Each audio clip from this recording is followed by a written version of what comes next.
keuntungan berikut daripada kita lakukan olahraga adalah seperti tadi saya sampaikan, adalah tulang dan sendi kita makin kuat. Dengan latihan, terutama latihan beban, tulang kita akan dirangsang akibat tarikan-tarikan dari otot yang terjadi akibat kita lakukan gerakan-gerakan pada waktu mengangkat dan meletakkan beban. Dan inilah yang menyebabkan kita tidak mudah terserang apa yang disebut dengan osteoporosis. Ya, jadi saya kira dengan tarikan-tarikan yang tiap kali terjadi waktu kita lakukan latihan beban, otot kita terangsang untuk membentuk massa tulang baru sehingga kita terhindar dari osteoporosis, terutama wanita. Jangan takut, karena kadang-kadang wanita itu merasa, wah, takut nanti ototnya besar. Padahal sebetulnya dengan latihan beban, wanita itu dapat memperkuat tulangnya. Walaupun wanita-wanita yang pada umumnya mudah mendapat osteoporosis pada waktu setelah menopause, dengan latihan beban di usia berapapun akan tetap memperkuat tulang, jadi bisa terhindar dari apa yang disebut dengan osteoporosis.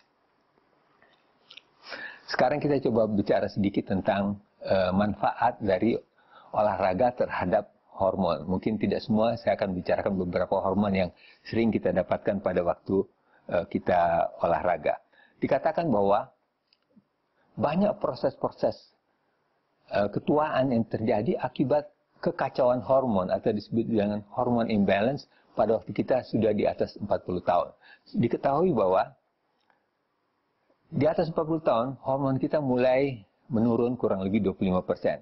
Di sini biasanya kita mulai merasa proses-proses penuaan terjadi. Biasanya kita mulai mudah sakit, rematik, mata mulai kabur, kulit keriput, dan kadang yang paling tampak biasanya adalah menurunnya fungsi seksual, terutama pada pria. Nah, ternyata dengan olahraga yang teratur, keseimbangan balancing hormon ini dapat kita atur kembali. Ya, kita coba bicara satu persatu tentang hormon ini. Biasanya pada olahraga yang teratur, kita biasanya mendapat manfaat yang besar dari hormon testosteron. Dikatakan bahwa hormon testosteron ini dia adalah rajanya hormon.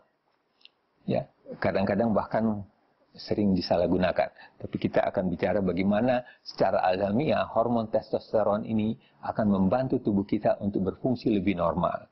Ya, ada namanya rule of one. Dikatakan bahwa di atas 30 tahun hormon testosteron kita akan menurun 1% per tahun kalau kondisi normal. Tapi kalau kita ada kelebihan berat badan, apalagi kegemukan, itu akan bisa meningkat 2-4 kali menurunnya dalam per tahun. Ya, kenapa? Pada orang gemuk ada namanya lemak. Di dalam lemak itu ada enzim yang namanya aromatase. Aromatase ini adalah enzim yang dapat merubah hormon testosteron menjadi hormon estradiol. Apa hormon estradiol ini? Estradiol yang adalah hormon wanita. Jadi makin gemuk kita, testosteron kita makin turun, sedangkan estradiol kita makin tinggi. Akibatnya, semua tanda-tanda yang didapatkan ada akibat kelebihan hormon perempuan ini akan tampak pada pria. Biasanya pada orang tua kita biasa lihat dadanya akan membesar, berlemak. Itu salah satu tanda bahwa hormon testosteronnya juga sudah turun. Kadang-kadang juga mudah lelah, ya.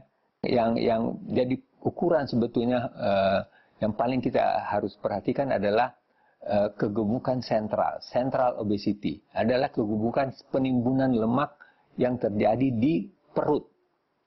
Ya, dikatakan bahwa kita sebagai ukuran standar, kita sebagai pria harus lebih, ukuran perut kita setinggi pusar itu sebaiknya jangan lebih dari 90 cm.